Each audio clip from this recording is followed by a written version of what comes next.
Hello दोस्तों, कैसे हैं आप सब लोग। उम्मीद करता हूं काफी अच्छे होंगे।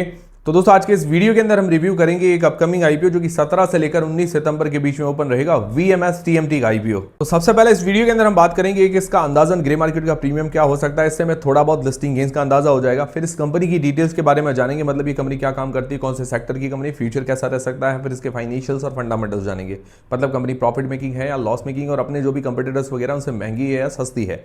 फिर इस आईपीओ की डिटेल्स के बारे में जानेंगे और अंत में हम जानेंगे कि क्या इस आईपीओ में अप्लाई करना चाहिए, नहीं करना चाहिए, और करे तो लिस्टिंग गेंस के हिसाब से या लॉन्ग टर्म के हिसाब से।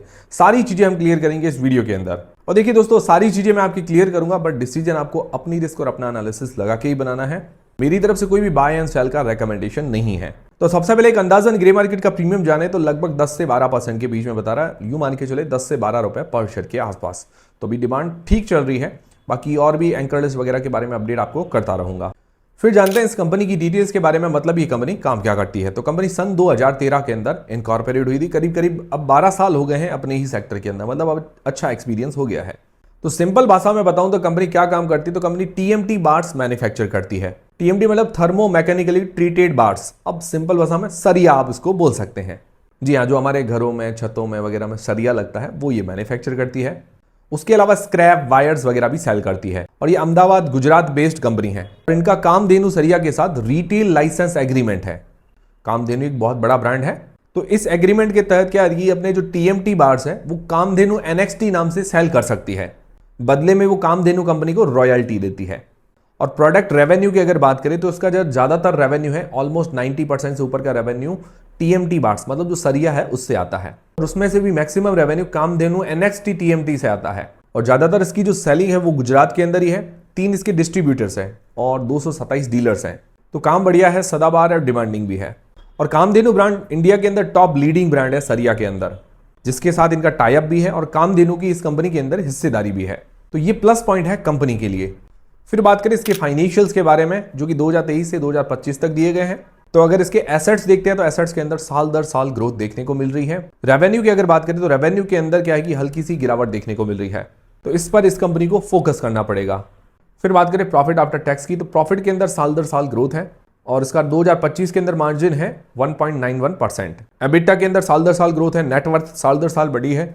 और बोरोइंग्स भी इसके ऊपर बढ़ी है। अभी इसके ऊपर 2025 के अंदर बोरोइंग्स है 309 करोड़ रुपए के आसपास की। डेट टू इक्विटी रेशियो 6.06 का है, जो कि बहुत ज्यादा है। इस पर इस कंपनी को फोकस करना पड़ेगा। हालांकि कंपनी ने फोकस भी किया है और आईपीओ के पैसे से 115 करोड़ रुपए अपना डेट रीपेमेंट करने के अंदर काम में ले रही है। तो आईपीओ के बाद डेट थोड़ा कम हो जाएगा। आरओसी 12.8% और रिटर्न ऑन नेट वर्थ है 20.14% के आसपास, जो कि अच्छी है।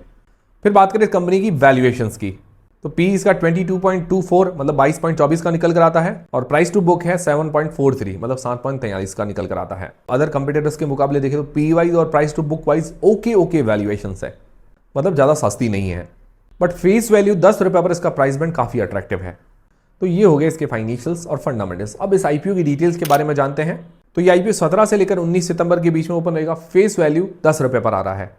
प्राइस में रखा गया है 94 रुपए से लेकर 99 रुपए, मतलब 94 रुपीज से लेकर 99 रुपीज के बीच में 150 मतलब 150 शेयर्स का ये लॉट है। और इसका टोटल इश्यू साइज है 148.5 करोड़ रुपए का पूरा फ्रेश इश्यू है, जिससे कंपनी अपनी उधारी चुकाने के अंदर पैसा काम में लेने वाली है। और रिटेल पोर्शन है 50% का।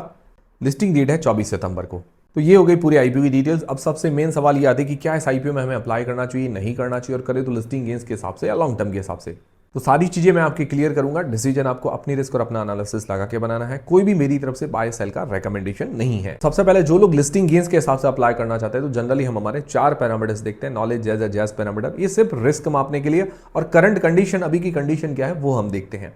तो सबसे पहली चीज है जीएमपी 10 से 12% के बीच में ठीक बता रही है। बाकी अपडेट मैं आपको करता रहूंगा। वैल्यूएशंस की बात करें, वैल्यूएशंस ओके है, बट प्राइस बैंड इसका अट्रैक्टिव है। बाकी एंकर लिस्ट और सब्सक्रिप्शन आना बाकी है, उसके बारे में मैं अपडेट आपको कर दूंगा। तो अभी मुझे लगता है थोड़ा वेट हमें करना चाहिए। बाकी बात करें लॉन्ग टर्म के हिसाब से जो लोग अप्लाई करना चाहते हैं तो पॉजिटिव्स और नेगेटिव्स हम दोनों ही देख लेते हैं। पॉजिटिव में सबसे बड़ा पॉजिटिव ये है कि कामधेनु एनएक्सटी के साथ इनका एग्रीमेंट है। और कामधेनु इस इंडस्ट्री, टीएमटी बार इंडस्ट्री के अंदर काफी बड़ा नाम है। और कामधेनु कंपनी की हिस्सेदारी भी है इस कंपनी के अंदर, तो ये इसके लिए बड़ा बेनिफिट है। प्राइस बैंड इसका अट्रैक्टिव है, जो 100 से मतलब 100 रुपए के आसपास इसका प्राइस बैंड रखा गया, वो काफी अट्रैक्टिव है। सेक्टर ये डिमांडिंग है और पूरा का पूरा फ्रेश इश्यू है, जिससे अपना डेट भी पे कर रही है, उधारी चुकाएगी, काफी अच्छी बात है। अब नेगेटिव्स क्या है? तो देखिए नेगेटिव ये है कि डेट इसके ऊपर थोड़ा ज्यादा है, इस पर इस कंपनी को फोकस करना पड़ेगा। हालांकि इसने फोकस भी किया है, आईपीओ के पैसे से अपना थोड़ा डेट भी पे कर रही है, आईपीओ का थोड़ा डेट कम हो जाएगा। दूसरी चीज है, इसको रेवेन्यू पर थोड़ा फोकस करना पड़ेगा, रेवेन्यू के अंदर ग्रोथ लानी पड़ेगी। बाकी सेक्टर के अंदर भी ये छोटी कंपनी है।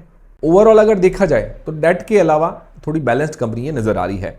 बाकी आप लोग क्या करने वाले हैं, क्या इस आईपीओ में अप्लाई करेंगे नहीं करेंगे, वो मुझे कमेंट करके जरूर बताइएगा। तो उम्मीद करता हूं हमारा वीडियो, हमारी जानकारी आपको काफी पसंद आएगी, हेल्पफुल लगेगी तो वीडियो को लाइक जरूर करें, चैनल को सब्सक्राइब कर लें। मिलते हैं दोस्तों अगले वीडियो के अंदर।